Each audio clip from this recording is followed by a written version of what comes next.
नमस्कार दर्शकों, जेके प्राइम में आपका स्वागत है। मैं हूं विनोद कुमार। दर्शकों, आज पीएचडी की मीटिंग थी। अमूमन पीएचडी की मीटिंग जो होती थी एक बंद कमरे में हुआ करती थी, उसके बाद स्टेटमेंट आती थी, लेकिन इस बार इसको मीटिंग के बजाय कन्वेंशन के रूप में लिया गया। हर एक पार्टी के बहुत सारे नुमाइंदे वहाँ पर मौजूद थे। हर एक नुमाइंदे ने अपनी अपनी राय रखी, लेकिन कुल मिलाकर के जब आखिर में उसको ब्रीफ किया गया या उसको बाइंड अप किया गया कन्वेंशन को, तो जो प्रेस कॉन्फ्रेंस थी, जो ब्रीफिंग थी, मोहम्मद यूसुफ तारिगामी ने की। और इस ब्रीफिंग में उन्होंने स्पष्ट कर दिया, उन्होंने कहा कि हम 5 अगस्त 2019 के पहले की स्थितियां जम्मू कश्मीर और लद्दाख में चाहते हैं। यानी वो चाहते हैं कि 370 बहाल हो, 35 बहाल हो और पूर्ण राज्य का दर्जा भी बहाल हो, जिसमें लद्दाख जो यूटी बन चुकी है वो भी हमारे साथ शुमार किया जाए। और उन्होंने कहा कि कहीं ना कहीं केंद्र सरकार उनके साथ उनको जलील करना चाहती है, जिल्लत दे करके वो खुश होना चाहती है। लेकिन कुल मिला के आज एकजुटता तो बड़ी देखी, लेकिन हमने देखा है कि जो बड़ी पार्टियां हैं, अगर हम कांग्रेस की बात करें, अगर हम बात करें अपनी पार्टी की, अगर हम बात करें दूसरी जो पार्टी सजाद गनी लोन की पीपुल्स कॉन्फ्रेंस, तो वो सब के सब कहते हैं कि मामला कोर्ट के विचाराधीन है, 370 पर बहस नहीं की जा सकती, 370 पर चर्चा नहीं की जा सकती।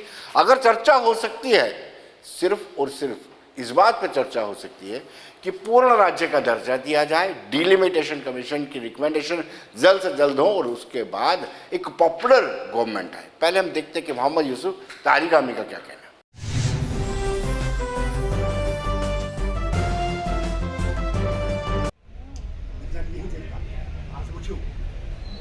क्या हाल यथ मुल्कस कहन दोस्त नेपाल इतना भाषण दिए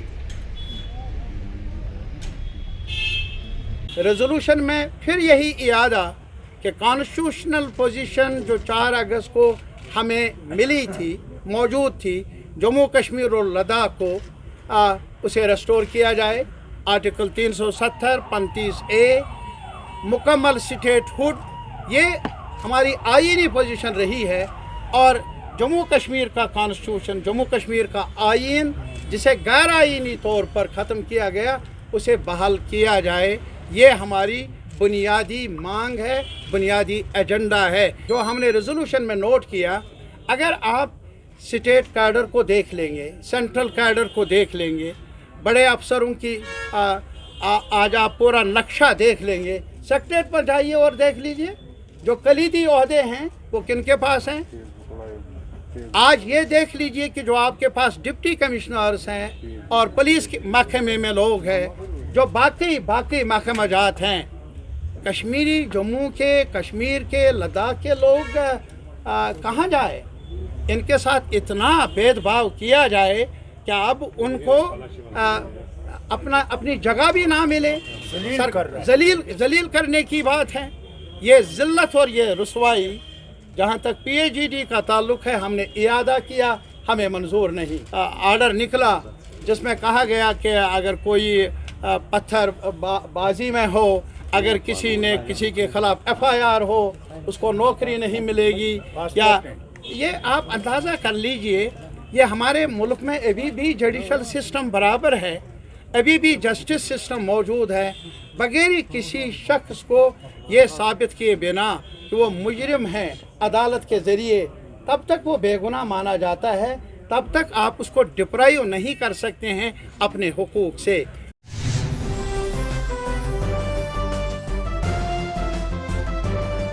दर्शकों, बीजेपी के प्रदेश अध्यक्ष रविंद्र रैना ने पत्रकारों से बातचीत के दौरान कहा कि ये लोग जो गुपकार अलायंस का हिस्सा हैं, ये लोग लाशों पर राजनीति करना चाहते हैं। उन्होंने कहा कि कश्मीर का बच्चा बच्चा हिंदुस्तानी है और गुपकार के सर्टिफिकेट की उनको ज़रूरत नहीं है।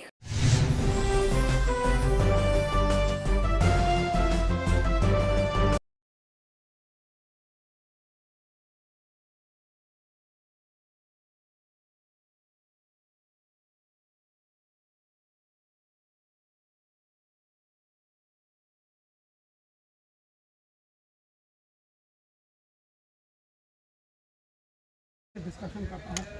तो चलो आप लोग सोफी साहब, ये सारा ये जो मैंने बनाया है सारा सभी डिस्ट्रिक्ट्स में आप लोग ये जाके बुला रहे हैं। गुपकार गठबंधन के नेता चाहते हैं कि कश्मीर के अंदर हालात खराब हों।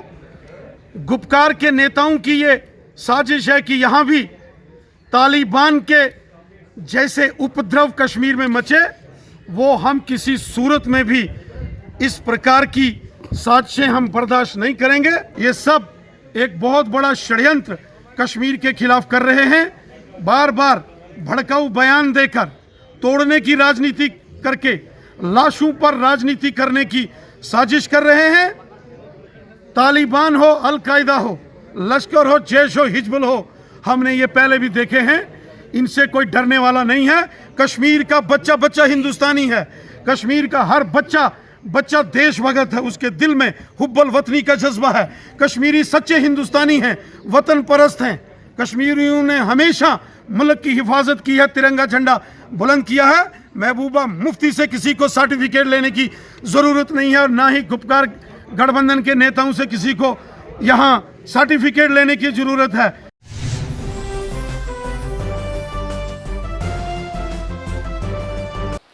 दर्शकों, सुरक्षा बलों को बड़ी अहम कामयाबी मिली है। सोपोर में 3 आतंकवादियों को मार गिराया है। लगातार ऑपरेशन ऑल आउट में सिक्योरिटी फोर्सेस को कामयाबी मिल रही है। सोपोर में आज तड़के एक ऑपरेशन शुरू किया गया जिसमें पहले एक मिलिटेंट को मार गिराया गया और फिर ऑपरेशन को कंटिन्यू रखते हुए सीआरपीएफ, एसओजी और बाकी सेना ने मिलकर के ये ऑपरेशन चलाया जिसमें 2 और आतंकवादियों को मार गिराया गया। ये कुल मिलाकर के 3 आतंकवादियों को मार गिराया गया। उनसे भारी मात्रा में असले और गोला बारूद भी बरामद किया गया है।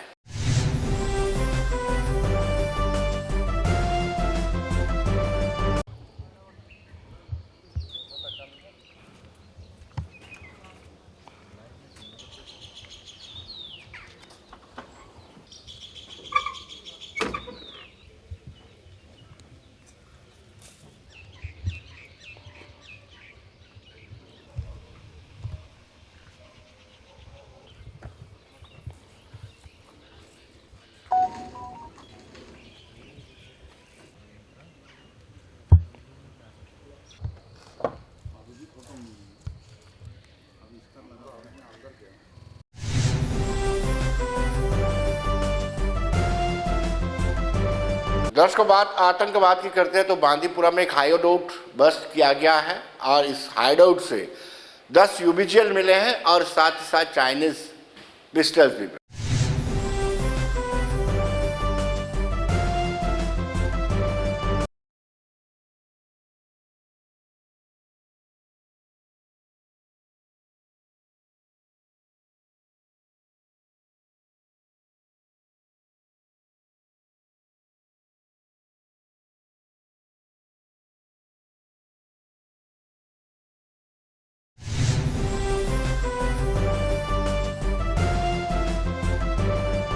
दर्शकों, कश्मीरी माइग्रेंट्स ने आज एसएसआरबी के खिलाफ प्रदर्शन किया।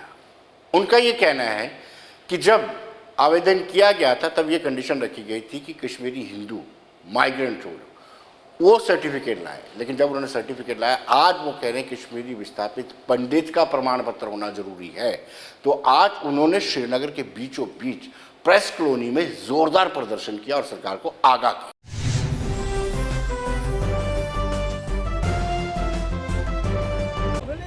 हटा दो, जिन घरों में नौकरी नहीं, उन घरों में नौकरी दो, जिन घरों में हुई वर्ड जस्टिस, हुई वर्ड जस्टिस, हुई वर्ड जस्टिस, रिलीफ को जस्टिस, हुई वर्ड जस्टिस, हुई वर्ड जस्टिस, रिलीफ को हटा दो, रिलीफ को हटा दो, जिन घरों में नौकरी नहीं, उन घरों में नौकरी दो, हुई वर्ड जस्टिस, हुई वर्ड जस्टिस, हुई वर्ड जस्टिस, हुई वर्ड जस्टिस, हुई वर्ड जस्टिस, हुई वर्ड जस्टिस, रिलीफ को हटा दो। जिसका 26 दिन से इस प्रोटेस्ट एहतजाज पर है। कल तक हम 325 दिन से जगती में लगातार एहतजाज कर रहे हैं, धरना दे रहे हैं, मगर अफसोस है इस सरकार का, जो सरकार जनता की माँ बाप होती है। ये सरकार हमारे पास आज तक नहीं आई। हम इस सरकार से पूछना चाहते हैं, आपने महंगाई को अरूज पर लिया है, और हमारा माहवार रिलीफ कम है, जिससे हमारी फैमिलियां पल नहीं पाती है। हम बच्चों को दूध नहीं पिला सकते हैं, हम बच्चों को किताबें नहीं ला सकते हैं, हम दवाइयाँ खरीद नहीं सकते हैं, हम खाने पीने के अखराजात खरीद नहीं सकते हैं। इस सरकार से कहना चाहते हैं माहवार रिलीफ होल्डरों का बढ़ाया जाए, तुरंत बढ़ाया जाए। और जिन घरों में सरकार ने आज तक पढ़े लिखे नौजवानों को नौकरी नहीं दी है, उनके लिए हम धरना दे रहे हैं, प्रदर्शन कर रहे हैं। उनको पहले उन घरों में पहले एक एक नौकरी दी जाए। हमारी डिमांड जायज़ है, गलत नहीं है। सरकार को सोचना पड़ेगा और गौर करना पड़ेगा। जल्द अज जल्द ऐलान कर देना चाहिए कि हमारा माहवार रिलीफ बढ़ जाएगा और हमारे यूथ को नौकरी मिलेगी। इसके अलावा हम कश्मीरी पंडित हैं, 32 साल से जिलाए वतनी की ज़िंदगी बसर करते हैं। हम पूछना चाहते हैं सरकार से, आखिर हमारा क्या कसूर है? हमारी जायदादें गई है, हमारी ज़मीन गई है, हमारा प्रॉपर्टी लॉस हुआ है, वो हमें वापस किया जाए।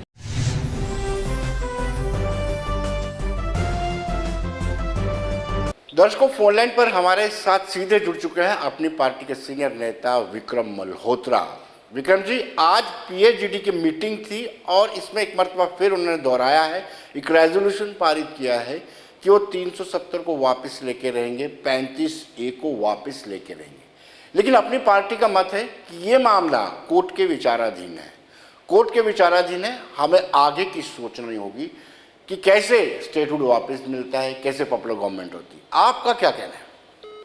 देखिए विनोद जी, मेरा ये मानना है कि आज भी जो पीएचईडी की मीटिंग है और जो रेजोल्यूशन है, इसमें कुछ नया नहीं है जी। ये वही बात दोहरा रहे हैं जो ये अक्सर कश्मीर में दोहराते हैं और दिल्ली जैसे दूसरी बात करते हैं। आपने थोड़े दिन पहले देखा होगा सोनिया जी के साथ इन सारी तमाम पॉलिटिकल पार्टीज की नेशनल और रीजनल पार्टीज की मीटिंग हुई और उनमें यही पार्टी भी शामिल थी जी। और वहाँ पे कोई भी जिक्र 370 का किसी तरह का नहीं किया गया, क्योंकि देश भर की ना ये बताया गया कि 370 को वापस कैसे लाएंगे और ना ही किसी पॉलिटिकल पार्टी ने 370 पे अपना वहाँ स्टैंड रखा। अब जब ये कश्मीर आते हैं, कश्मीर में मिलते हैं, तो ये फिर एक बार फिर यही राग गलाते लगते हैं कि हम 370 वापस लाएंगे। और हम सब लोग पढ़े लिखे लोग जो बाशूर लोग हैं जम्मू कश्मीर में जानते हैं कि 370 यहाँ तो पार्लियामेंट वापस ला सकती है, यहाँ तो ऑनरेबल सुप्रीम कोर्ट की तरफ से आ सकता है। ऑनरेबल सुप्रीम कोर्ट की जेर गौर ये मसला है जी। और उसमें क्या फैसला आएगा वो सब तो माननीय होगा।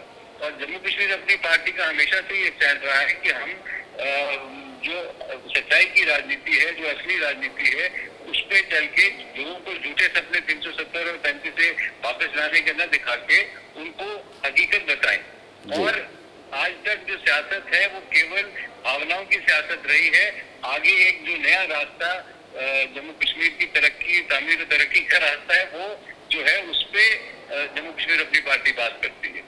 विक्रम जी, आपको नहीं लगता है कि ये पब्लिक के सामने एक्सपोज हो चुके हैं? क्योंकि तब ये कहते थे कि कोई, देखिए ये पब्लिक के सामने एक बार नहीं बार बार एक्सपोज हो चुके हैं। ये जब प्राइम मिनिस्टर से मिलके आए, बाहर निकले, तब इन्होंने कहा, जब उनसे पूछा गया कि आप एज पीएचईडी मिले, उन्होंने कहा पीएचईडी तो एक अलग चीज है, हम तो इंडिविजुअल कैपेसिटी से मिले, पीएचईडी तो एक सोच है। आज जब महबूबा जी को जवाब देना पड़ रहा है, पैसे का हिसाब किताब देना पड़ रहा है, उनकी माता जी को एनआईए ने समझ किया कि ये कहीं ना कहीं फारूक साहब के पास क्रिकेट का हिसाब है, बीसीसीआई का हिसाब है। तो ये एक इकट्ठे होके आज फिर जम्मू कश्मीर के लोगों को वही पीएचईडी का राग, 370 का राग अलाप रहे हैं और वो एक्सपोज हो चुके हैं। मुझे लगता है महबूबा जी की जो स्टेटमेंट पिछले 2-3 दिनों आई, वो as a former chief minister जो कंपैरिजन तालिबान और हिंदुस्तान की जो प्रजातंत्र का उन्होंने किया और जिस तरह से उन्होंने दोबारा एक दफा गुमराह करने की कोशिश की लोगों को, तो ये वही सोच है कि डॉक्टर फारूक अब्दुल्ला वही है जो 370 रिवोक करने के लिए चाइना को इन्वोक करते हैं। ये हम समझते हैं कि आज जम्मू कश्मीर की जनता इस राजनीति को समझ चुकी है। बहुत बहुत शुक्रिया विक्रम जी।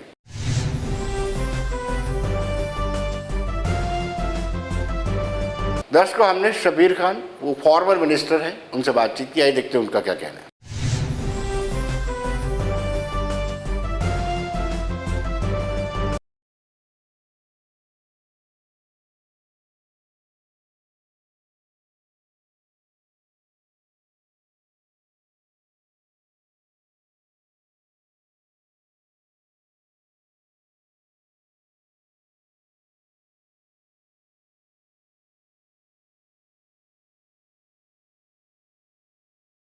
दर्शकों, आज हमारे साथ हैं शब्बीर खान, जो फॉर्मर मिनिस्टर है और कांग्रेस के बड़े नेता हैं, वाइस चेयरमैन भी हैं। खान साहब, आपका स्वागत है। जी शुक्रिया बहुत बहुत। वेल, सबसे पहले मैं ये पूछना चाहूँगा कि राहुल गांधी कश्मीर के दौरे पर आए थे, उस दिन कांग्रेस पूरी तरह से एक यूनाइट दिखी। तारिक हमीद करा, जीए मीर की बात करें, गुलाम नबी आज़ाद की बात करें, हर सेक्शन के लोग, हर फैक्शन के लोग वहाँ पर मौजूद थे। क्या आज भी कांग्रेस उसके बाद यूनाइट है?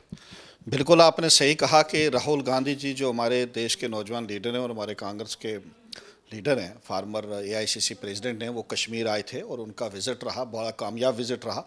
और ये सच बात है कि हमारी कांग्रेस जो है वो यूनाइट रही उनके। और पहले तो उन्होंने रात को एक मैरिज, जीए मीर साहब के बेटे की मैरिज थी, वहाँ पे शाम को डिनर किया। और दूसरे दिन जब हमारे पीसीसी का जो हमारा ऑफिस बना है कश्मीर के अंदर, उसकी इनागुरेशन की सुबह, तो उसमें एक बड़ा अच्छा प्रोग्राम हुआ। हमारे जितने डिस्ट्रिक्ट प्रेसिडेंट थे स्टेट के या ब्लॉक प्रेसिडेंट थे, तो वो लोग उसमें शामिल थे। और राहुल जी का एक बहुत ही अच्छा, मैं कहूँगा कि जो विज़िट उनका जम्मू कश्मीर के लिए हुआ, खासकर हमारी पार्टी के लिए मैं कहूँगा। और वैसे भी अगर आप देखें कि ऑन द होल मैं कहूँगा एक बड़ा कामयाब उनका टूर रहा। और कांग्रेस हमारी जो है वो यूनाइट है उनके टूर के बाद। उससे पहले क्यों यूनाइट नहीं थी? नहीं, यूनाइट है हमारी कांग्रेस, ऐसी बात नहीं है। अलबत्ता एक घर में अगर 2-3 भाई हैं तो उनमें भी छोटी मोटी बात हो सकती है, लेकिन अदरवाइज़ ओवरऑल हमारी जो कांग्रेस है वो यूनाइट है। और राहुल जी की क़यादत में, सोनिया जी की क़यादत में, और फिर स्टेट में मीर साहब हमारे स्टेट प्रेसिडेंट हैं, गुलाम नबी आज़ाद साहब हमारे लीडर हैं, और जितने भी बाकी लोग हैं वो सारे, हम सारे यूनाइट हैं। और आपने देखा होगा कि जब भी कोई, चाहे पार्लियामेंट इलेक्शन हुआ, चाहे असम्बली इलेक्शन हुआ, तो आज़ाद साहब ने तो ही सारा कुछ यहाँ पर लीड जो है वो किया, तो कोई ऐसी बात नहीं। खान साहब, हमने वो भी देखा है कि गुलाम नबी आज़ाद का फंक्शन होता है तो मीर गुट के लोग नहीं आते हैं, मीर गुट का फंक्शन होता है तो आज़ाद गुट के लोग किनारा कर देते हैं। ये कब तक चलेगा? जनाब, ऐसा होता है कि कभी कभी कोई फंक्शन हो तो ये सही बात है कि कभी हमारे कोई लीडर, जैसे मैं रजौरी में हूँ, तो अब जम्मू में कल कोई मीटिंग होती है तो मैं शायद ना आ पाऊँ कोई किसी मुसरफियात की वजह से, वो दूसरी बात है। लेकिन ओवरऑल मैं जनाब को कहूँ कि कांग्रेस जो है वो हम सब मिलजुल के काम कर रहे हैं। और इस ऐसे हालात में जबकि हमारी इस वक्त यूटी है, 5 अगस्त 2019 के बाद कांग्रेस, अगर हम मेहनत करेंगे, पब्लिक में जाएंगे, जितना हम लोगों को अपने साथ जोड़ेंगे मिलजुल के, तो तभी मेरे ख्याल में आने वाले वक्त में हमारी जो पार्टी है वो अच्छे तरीके से यहाँ सीटें भी निकाल सकती है। और मैं एक ग्रास रूट लेवल का वर्कर हूँ। ये आपने सही कहा कि मैं एक्स मिनिस्टर भी हूँ, लेकिन अभी जो डीडीसी का चुनाव हुआ उसमें मैं डीडीसी मेंबर भी बना। फिर मेरा चेयरमैन का था, लेकिन मेरा डिस्ट्रिक्ट जो रजौरी है वो रिज़र्व हो गया, तो मुझे वाइस चेयरमैन पार्टी ने हुक्म किया, तो मैं vice chairman district development council Rajouri का हूँ। तो ये सही बात है कि लोगों की बड़ी उम्मीदें भी हैं तामीर और तरक्की को लेके, हर चीज़ को लेके जो भी है। लेकिन अगर हम मेहनत करेंगे तो मुझे उम्मीद है कि आने वाला वक्त जो है यहाँ रियासत में हमारी जो यूटी है, इसमें कांग्रेस का एक बहुत अच्छा माहौल है। और लोगों का इस वक्त मुतबादल अगर कहीं कोई उनको मिल रहा है तो वो कांग्रेस ही है, उसके बगैर कोई दूसरी पॉलिटिकल पार्टी नहीं है। खान साहब, अगर देखा जाए तो कांग्रेस शीर्ष नेतृत्व ने, हाई कमान ने गुलाम नबी आज़ाद को साइडलाइन किया है। ये आपको मान के चलना पड़ेगा और सब जानते भी हैं। क्या आपको लगता है कि अगर गुलाम नबी आज़ाद को जम्मू कश्मीर का एक चीफ मिनिस्टर का फेस बना करके उतारा जाए तो कांग्रेस कहीं ना कहीं और तरक्की कर सकती है, अपने आप को और मजबूत कर सकती है? देखो, अब मैं ये कहूँ कि मुझे जो जनाब ने कहा, जैसे आपने कहा कि आपकी क्या इन्फॉर्मेशन है, लेकिन मैं एज़ पार्टी का सिपाही होने के नाते ये कहूँगा कि हमारी पार्टी जो है वो यूनाइट है। आज़ाद साहब हमारे लीडर हैं। और यहाँ पे हमारी इस वक्त जो प्रदेश कांग्रेस कमेटी है, मीर साहब हैं। और मैं एक बड़ी अच्छी बात जनाब को कहूँ कि जब कश्मीर में राहुल गांधी जी आए और मीर साहब ने स्टेज से 2 ही नारे लगाए, हमारे जो स्टेट के प्रेसिडेंट उन्होंने 2 ही नारे लगाए, एक उन्होंने राहुल गांधी जी का और दूसरा आज़ाद साहब का। तो मैं ये कहूँगा कि हम सबको मिलजुल के काम करने की ज़रूरत है, इसमें कोई दो राय नहीं। आज़ाद साहब जब पहले यहाँ चीफ मिनिस्टर रहे उन्होंने बहुत अच्छे काम किए, आप देख लें, तारीख़ी काम किए उन्होंने, चाहे वो चक्का बाग हो, चाहे श्रीनगर मुजफ्फराबाद हो, दूसरा तीसरा। उस वक्त सरदार मनमोहन सिंह जी हमारे मुल्क के प्रधानमंत्री थे, सोनिया जी की क़यादत में मैं कहूँगा कि उस वक्त जो उन्होंने एज़ चीफ मिनिस्टर यहाँ पर काम किया, बहुत अच्छे काम किए। और आने वाले वक्त में भी लोगों की बड़ी तवक्कात है उनसे, बहुत बड़ी तवक्कात। खान साहब, अभी रिसेंटली सोनिया गांधी जी ने एक इम्पॉर्टेंट मीटिंग चेयर की, जिसमें करीब 1.5 दर्जन पॉलिटिकल पार्टीज थी विपक्ष की, और उसमें ये फैसला लिया गया कि पहले जम्मू कश्मीर को पूर्ण राज्य का दर्जा दिया जाना चाहिए, उसके बाद चुनाव होने चाहिए। क्या आप इससे इत्तेफाक रखते हैं? अगर पूर्ण राज्य का दर्जा ना मिलकर के पहले चुनाव करवाए जाते हैं या फिर स्टेटहुड दे करके चुनाव कराए जाते हैं, क्या अंतर है उसमें? देखो, श्रीनगर में जो हमारी उस दिन मीटिंग हुई राहुल जी की क़यादत में हुई, तो उसमें भी हमारी जो लीडरशिप थी उसने यही कहा कि रियासत जम्मू कश्मीर जो है वो यूटी जो है इलेक्शन से पहले रियासत बननी चाहिए, हमें स्टेट मिलनी चाहिए, हमारा जो स्टेटस खोया हुआ स्टेटस है वो बहाल होना चाहिए, और उसके बाद यहाँ पर चुनाव जो है वो कराया जाए। जो मेरी पार्टी का स्टैंड है वही मेरा स्टैंड है, वही रियासत जम्मू कश्मीर की जो आवाम है उसका स्टैंड है कि हमें स्टेट मिलनी चाहिए और उसके बाद यहाँ पर जो है वो चुनाव कराए जाएं, क्योंकि हमारी पार्टी जो है उसका यही लीडरशिप का यही स्टैंड है और हमारा भी यही स्टैंड है।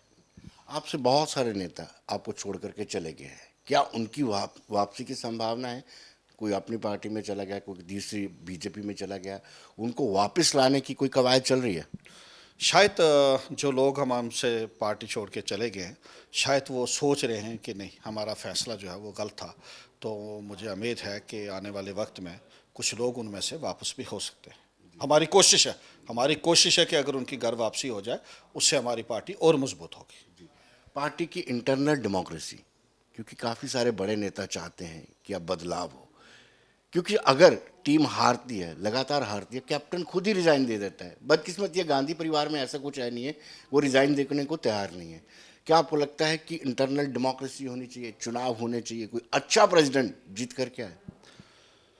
कोई भी पॉलिटिकल पार्टी जब इलेक्शन होता है तो हार जीत लगी रहती है। मैं ये कहूँगा कि आने वाला जो भी इलेक्शन होगा कांग्रेस में उसमें जीतेगी, पूरे देश में जीतेगी, कांग्रेस की सरकार होगी इंशाल्लाह। फिर आज आप देख रहे हैं, लोग देख रहे हैं कि आज महंगाई क्या है, आज डीजल और पेट्रोल कहाँ जाके पहुँचा। जब सरदार मनमोहन सिंह जी प्राइम मिनिस्टर थे और सोनिया गांधी जी यूपीए की चेयरपर्सन थी, तब क्या भाव थे और आज क्या भाव है भारतीय जनता पार्टी के दौर में। तो मैं ये कहूँगा कि लोग आज ये बिल्कुल समझ चुके हैं कि कांग्रेस से बेहतर एडमिनिस्ट्रेशन, कांग्रेस से बेहतर गवर्नमेंट इस देश में कोई दूसरा नहीं दे सकता और ना ही हमारी इस यूटी में कोई दे सकता।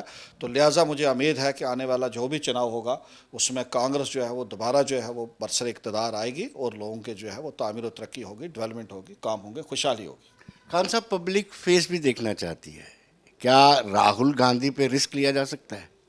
देखो, मैं आपको ये बताऊं कि पूरे देश के हमारे जो नौजवान हैं उनकी बड़ी अकीदत है राहुल गांधी जी से, और राहुल गांधी जी इस तरीके से पिछले आपने देखा होगा कि चाहे पार्लियामेंट हाउस हो, अभी किसान की जो रैली वो ट्रैक्टर खुद चला के वहाँ पार्लियामेंट हाउस तक ले गए, और उसके बाद जहाँ भी जा रहे हैं आप देखेंगे कितना बड़ा क्राउड जो है वो लोगों का, चाहे पंजाब हो चाहे बाकी स्टेटें हों, हो रहा है। तो मुझे उम्मीद है कि राहुल जी की क़यादत में ही हम देश में जो है वो हुकूमत बनाएंगे। स्टेट को लेकर के क्या स्ट्रेटेजी रहेगी? स्टेट को लेकर के क्या मुद्दे हैं? अगर सपोज जैसे प्रधानमंत्री ने 15 अगस्त को लाल किले की प्राचीर से घोषणा कर दी है कि स्टेट में इलेक्शन होंगे, तो क्या स्ट्रेटेजी, किन मुद्दों पर आप इलेक्शन लड़ेंगे? जो प्रधानमंत्री जी ने कहा कि जम्मू कश्मीर के अंदर चुनाव होंगे, उसके लिए जो है वो तैयारी की जा रही है, तो मैं कहूँगा ये बहुत अच्छी बात है। यहाँ पर चुनाव होने चाहिए, यहाँ चुनी हुई सरकार होनी चाहिए। यहाँ आज आप देख रहे हैं कि ब्यूरोक्रेसी में या किस तरीके से क्या सिस्टम जो है वो चल रहा है, और लोगों की डेवलपमेंट नहीं, लोग परेशान हैं, चाहे वो जम्मू के लोग हों, कश्मीर के लोग हों या जहाँ के भी हों। मैं आपको बताऊं कि जो प्रोजेक्ट हमने उस वक्त 2014-15 में स्टार्ट किए थे, आज तक वो प्रोजेक्ट हमारे मुकम्मल नहीं। आज वो PMGSY की रोड्स अभी तक उन पर ब्लैक टॉप नहीं हो सका। तो मैं ये कहूं कि जो पॉलिटिकल सरकार होती है वो पॉलिटिकल सरकार होती है, और लोगों की दिक्कतें आज बहुत बढ़ गई हैं, सुनने के लिए कोई तैयार नहीं है। तो इसलिए मैं कहूँगा कि जम्मू कश्मीर की आवाम ये चाहती है कि जितने जल्द यहाँ पर चुनाव आएँ, हमारे चुने हुए नुमाइंदे हों, और ताकि आने वाले वक्त में हमारे काम जो है वो। खान साहब, बहुत बहुत शुक्रिया आपका, धन्यवाद। बहुत बहुत शुक्रिया, धन्यवाद विनोद जी।